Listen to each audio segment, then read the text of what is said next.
Good morning, home builders. We are on day 33, God's plan for the future. This is an interesting reading. This is where they've gone into the promised land. They've conquered it finally.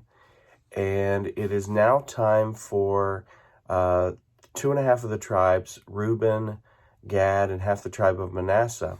They've decided to live on the east side of Jordan, outside of the boundaries and the protection of the real land of Israel. This occurred when they were going in.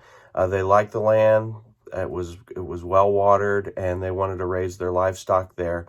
So they asked Moses if they can do that. He says, sure, you can do that as long as you go into the promised land with us and help us fulfill what God had us to do to conquer this. Because Moses doesn't want the same thing happening again with the 40 years of wandering around. So they agree to that. And now we're in Joshua. The land has been conquered for the most part, and there is an altar that they are putting up to remind these folks of their commitment to the Lord and that they should follow the Lord.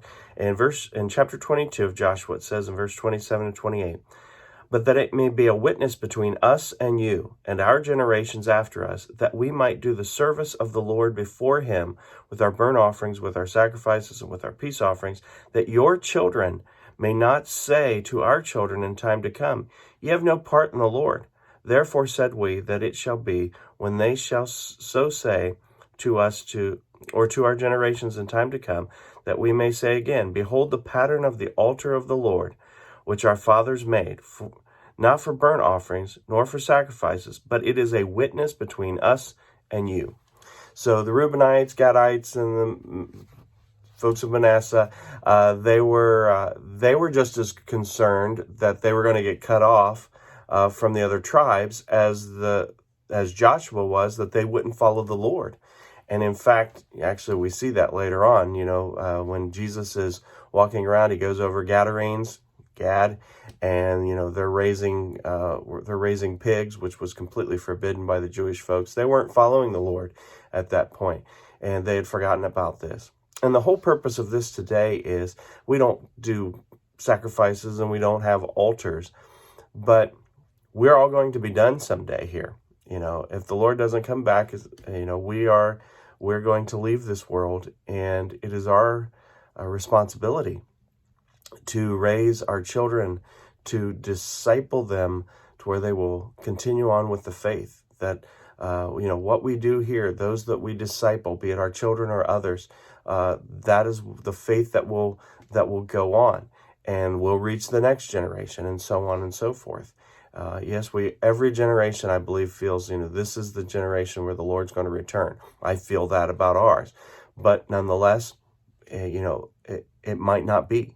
But our faith is and our purpose is to raise up that next generation, to reach as many for the lost, that they can then teach and disciple others as well, and that we can see less folks that are not accepting Christ and going to hell, but that we can see many more come to know Christ, in all, not just here, but in all nations. So encourage you, have something. I don't know what it might be. The family Bible, the Bible that you've taught and that you've preached out of, or that you've taught out of, or that you just read, and that's the Bible your prayer requests are in there, the things you've underlined, and you pass that on. Be that something that can that will inspire them. More than that, just the teaching that you have, the taking them to church, and all of those things. But our goal here is for the future. And today's parenting principle, God's plan for our faith to continue after we're gone, is for us to teach our children to continue to walk in his ways. May our walk be exactly that, something that will inspire them to do the same, following the Lord. Hope you guys have a great day. We have church tonight, and then they're continuing the series on hard questions, clear answers from the Bible. And the pastor's preaching tonight, so come on out for that, and Awana. And if not, I will see you on Sunday. Love you guys. Have a good day.